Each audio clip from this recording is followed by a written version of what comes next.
Bem-vindos à nossa análise. Hoje a gente vai mergulhar num tema que, olha, está mexendo com todo o Brasil, o envelhecimento rápido da nossa população. E não é só número mudando em gráfico, né? É como isso redesenha o país, as famílias, o trabalho, a nossa cultura mesmo. Para guiar nossa conversa, a gente está usando um texto bem instigante, chamado Perspectivas do Envelhecimento na Sociedade Brasileira.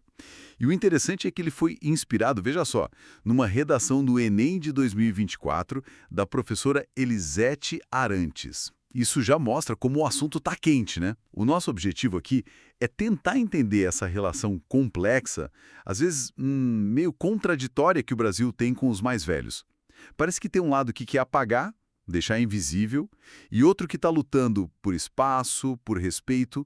Então vamos lá, vamos tentar desvendar isso. Vai muito além, né, de olhar só os dados do IBGE, a demografia. Na verdade, a gente está falando do valor que nós, como sociedade, damos para a experiência, para a memória, que forma quem a gente é. Toca na dignidade humana, né? Em todas as fases. É biológico, claro, envelhecer é natural, mas vira uma questão social, assim, muito séria. Expõe nossos valores, ou a falta deles, na maneira como a gente lida com o tempo, com o ciclo da vida, como a gente encara a nossa própria finitude, né? E tem uma palavra que aparece forte nisso tudo e que o texto aponta como central: etarismo. Confesso que, mesmo a gente percebendo isso por aí, ter o nome ajuda a ver o problema mais claro. É aqui que a coisa fica interessante mesmo. Porque não é algo sutil, escondido. Muitas vezes é um preconceito na cara, né? Baseado só na idade. Exatamente. E isso não é de hoje. Essa profundidade toda, filósofas como Simone de Beauvoir já falavam disso, há muito tempo. No livro fundamental dela, A Velhice, ela mostra como a sociedade ocidental meio que criou a velhice como uma coisa à parte, o outro. Não só diferente, mas muitas vezes inferiorizado, né? Beauvoir diz que a gente nega aos idosos um lugar de verdade no presente. Joga eles para um passado que já foi ou para um futuro de dependência. É como se a pessoa parasse de ser aqui e agora virasse um fantasma social. Ela fala até de uma conspiração do silêncio sobre as dificuldades da velhice. Essa análise dela parece bater direitinho com o que o texto descreve do Brasil. É quase um retrato. Por exemplo, a dificuldade imensa que gente experiente, com 50, 60 anos, enfrenta para voltar para o mercado de trabalho. Sim. A experiência vira um peso, não uma vantagem. A gente vê na impaciência do dia a dia também, né? Na falta de cuidado nos serviços, no trânsito. Às vezes interrompem o idoso que fala mais devagar. E o que dói mais, talvez, é associar direto o envelhecer com doença, com incapacidade. Ignora totalmente que tem 1000 formas de envelhecer, né? É uma visão muito limitada e perigosamente utilitarista. O fascinante aqui é como essa visão utilitarista ignora dimensões importantes. Quando a gente foca só na capacidade de produzir do jeito tradicional ou na ausência de doença, aí abre espaço para ver o idoso como um fardo. Um fardo. Isso. Muitas vezes não se fala, mas se sente, né? Um peso para a família, para o SUS, para a Previdência. E essa ideia de fardo é muito eficaz para apagar tudo que os idosos continuam contribuindo. E que contribuições são essas, que ficam escondidas? Ah, são tantas. Cuidar dos netos, por exemplo, que ajuda os pais a trabalhar. Manter a família unida, a comunidade. Tem o conhecimento prático, a experiência de vida que ajuda a decidir coisas. A sabedoria emocional. Certo. E mesmo na produção, muitos continuam trabalhando, formal ou informalmente, ou começam negócios. Tem o voluntariado, a participação na sociedade, passar a cultura adiante, as tradições. Ver só o peso é uma miopia social enorme, que não enxerga essa rede toda de troca e apoio. E ainda tem um impacto na cabeça do próprio idoso, né? Que pode acreditar nisso e se sentir sem valor. Nossa, pensar nisso abre mesmo a cabeça. Fica claro como essa visão de fardo não é só injusta, é ruim para todo mundo. A gente perde muito calando ou deixando de lado essa parte da população. Mas essa é só uma parte da história que o texto traz, né? Ele também olha para um lado diferente, mais humano do envelhecer. Sim, e é crucial trazer essa outra visão para equilibrar a conversa. Envelhecer não é só perder coisa, não é só subtração. Embora as perdas existam, claro, e precisam de acolhimento. É também, e talvez principalmente, acumular. Acumular vida, conhecimento, força para aguentar os trancos. Histórias que fazem a gente ser quem é. Se a gente conectar isso com uma visão maior, a arte muitas vezes pega essa riqueza. Pensa na poesia do Carlos Drummond de Andrade, que falou tanto do tempo passando. Como a poesia dele mostra isso? Tem algum exemplo que te vem à mente? Olha, Drummond tem versos que falam do saber de experiências feito, sabe? Aquela sabedoria que não está nos livros, mas na vida que a gente viveu, nas dores, nas alegrias que o tempo vai decantando.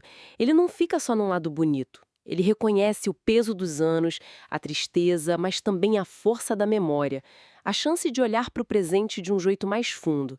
É a ideia de que o tempo não só gasta o corpo, mas pode enriquecer a alma, deixar a gente mais atento para o mundo, para as pessoas, para o que realmente importa. É o oposto da visão só biológica ou funcional de envelhecer. E essa riqueza acumulada aparece muito claro no papel do idoso como guardião da memória, da história. Não só a história com H maiúsculo, mas as historinhas que costuram a nossa identidade. As histórias pequenas. Crise ou numa festa, os idosos são essa ponte viva com o passado, que nos dá raiz, um sentido de continuar. Sem isso, a gente corre o risco de virar uma sociedade sem memória, repetindo o erro, perdendo coisa valiosa. Essa ideia da conexão com o passado, da continuidade, é forte mesmo. E me faz pensar que essa busca por sentido na velhice, por uma vida que ainda tenha, sei lá, aventura, propósito, não está só na poesia. A cultura pop às vezes reflete isso de um jeito surpreendente. Lembrei da animação Up Altas Aventuras. Ah, sim? É ficção, claro, e americana, mas a história daquele senhorzinho, o Carl Fredricksen, parece conversar muito com isso que a gente está falando. É um exemplo ótimo. Up fala de coisas universais, né? Perda, luto, solidão na velhice, mas não para na tragédia. Mostra um personagem idoso que, movido pela memória, por uma promessa antiga, se joga numa aventura maluca. Ele redescobre a capacidade de criar laços, pensa na relação com o menino, o Russell, de se adaptar, de achar um novo sentido quando parecia que a vida tinha acabado. É verdade. Claro, é fantasia, ninguém vai sair voando de casa com um balão. Seria legal, mas meio difícil. Pois é, mas a metáfora é poderosa. Representa essa possibilidade, essa esperança de que a vida idosa pode ser mais que esperar o fim. Pode ser tempo de redescobrir, de deixar um legado, de continuar aprendendo e ensinando. O filme, mesmo sendo para massa, pega um desejo cultural de ver a velhice com mais complexidade, com dignidade, né? Além do velho passivo ou reclamão. E quando a gente põe essas duas visões lado a lado, a do etarismo que joga fora e a da velhice como valor, memória, potencial, a gente começa a sacar a tensão que marca o envelhecer no Brasil hoje. O texto que a gente está usando resume bem isso. Parece que vivemos um conflito cultural mesmo. A gente fica balançando entre tratar os idosos como um problema para administrar e reconhecer eles como um patrimônio para valorizar e respeitar. Isso levanta uma questão séria sobre os valores que guiam a gente de verdade, como sociedade.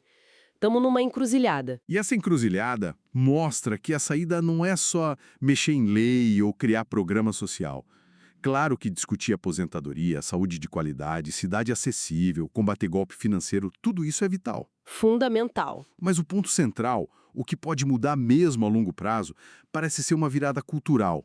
Uma mudança na cabeça de todo mundo, no jeito como cada um de nós vê e trata as pessoas mais velhas. Concorda? Totalmente. As leis, as políticas são as ferramentas, criam a estrutura. Mas elas só funcionam de verdade se tiverem uma base numa cultura que valoriza o envelhecer como parte rica da vida. Precisa mudar a percepção lá na base. Temos que urgentemente mudar nosso foco. Parar de olhar para o idoso e ver primeiro o que ele não pode mais fazer comparado a um jovem, as limitações que podem aparecer. E focar em quê, então? Focar na riqueza imensa do que ele é. Na história de vida única dele, na força para enfrentar as dificuldades, na experiência que ele pode dividir, no olhar diferente que ele tem para o mundo. É reconhecer o valor de cada pessoa, não importa a idade ou a condição. Significa ouvir de verdade, respeitar a autonomia, ter paciência com ritmos diferentes, ver a pessoa por trás do rótulo de idoso. Isso exige um esforço consciente para a gente desafiar os estereótipos que a gente carrega muitas vezes sem nem notar. Então, o que tudo isso quer dizer, no fim das contas? Quer dizer que a conclusão do texto, que eu achei muito forte, faz todo sentido. O jeito como uma sociedade trata ou não trata seus mais velhos É um espelho. Reflete o quanto essa sociedade é madura, empática, humana. Construir um lugar onde os idosos são honrados, incluídos, respeitados, não é só justiça ou caridade. Não mesmo. É investir na nossa própria união como sociedade, na nossa decência. Significa, na prática, lutar para que envelhecer não seja uma sentença, mas um direito vivido com dignidade, com propósito, com chance de fazer coisas e com a plenitude que for possível em cada fase. Exatamente. O que essa análise toda nos mostra é essa tensão que está crescendo e não tem como fugir. O Brasil está envelhecendo muito rápido, bem mais rápido que os países da Europa envelheceram, por exemplo. E isso coloca a gente cara a cara com o etarismo que está fundo na nossa cultura e com essa urgência de repensar o valor da velhice. Não dá mais para empurrar com a barriga, tratar como problema do futuro. É um desafio de civilização, para agora. E como sempre, a gente gosta de fechar com algo para pensar depois, né? Uma reflexão a partir do que a gente conversou. Se a gente aceita essa ideia de que a maturidade de uma sociedade se vê em como ela trata os idosos, a pergunta que fica é: como é que nós, cada um, no nosso dia a dia, na família, no trabalho, nas conversas mais simples, podemos começar a mudar essa cultura? Como a gente pode ativamente tirar a percepção do idoso do lugar de fardo ou invisível e colocar no lugar de riqueza, memória viva, potencial aqui e agora? Que pequenas mudanças de atitude, de jeito de falar, de ouvir, de reconhecer, a gente pode praticar para construir pouco a pouco essa ponte entre gerações e ajudar a garantir que essa dignidade não seja só palavra bonita, mas aconteça na vida real das pessoas.